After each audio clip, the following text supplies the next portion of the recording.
আগামীকাল বাংলা নববর্ষের প্রথম দিন পহেলা বৈশাখ। নতুন বছরকে বরণ করে নিতে চলছে ভোজন রসিক বাঙালির ইলিশ পান্তা খাওয়ার তোড়জোড়। তাই রাজধানীর বাজারগুলোতে বেড়েছে ইলিশের বিক্রি। তবে পহেলা বৈশাখ এলেই যেন মাছের কৃত্রিম সংকট তৈরি করে বিক্রেতারা বাড়তি মুনাফা করতে নেমে পড়েন নোংরা প্রতিযোগিতায়।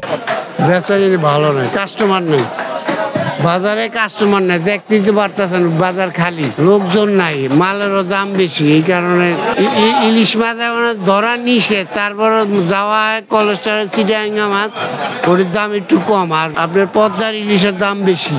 তবে বিক্রেতাদের সাথে কথা বলে এবছর জানা গেছে ভিন্ন কথা। গতবারের তুলনায় বাজারে এবার মাছের দাম কম বলে জানান তারা। তা সত্ত্বেও ক্রেতার সংকট বাজারে। দাম কম থাকা সত্ত্বেও ক্রেতা না থাকায় হতাশা প্রকাশ করেছে দোকানিরা। এখন একটু রিজনেবল মনে হচ্ছে আর কি। কিছুদিন আগে অনেক বেশি ছিল দাম, আগামী পয়লা বৈশাখ ওই উদ্দেশ্যে মূলত আসা আর কি, ইলিশ মাছ দেখার জন্য। তো গতকালকে আমি নিয়েছিলাম কারণ বাজার থেকে 3টা ইলিশ মাছ, আজকে আরো দেখতে আসছি যে কি ধরেন 700 গ্রাম ওজনের, ওইগুলো 1500 টাকা করে নিচ্ছি আর কি। আজকে গতকালকের মতোই আছে মোটামুটি রিজনেবল, না এখনো খুব একটা বাড়ে নাই। ক্রেতারা বলছেন ইলিশের দাম এবার কিছুটা কম হওয়া সত্ত্বেও তা বরাবরের মতোই নাগালের বাইরে মধ্যবিত্ত ও নিম্ন আয়ের মানুষদের কাছে। বাঙালির ঐতিহ্যকে ধরে রাখতে শখের বশেও মাছ কিনছেন তারা।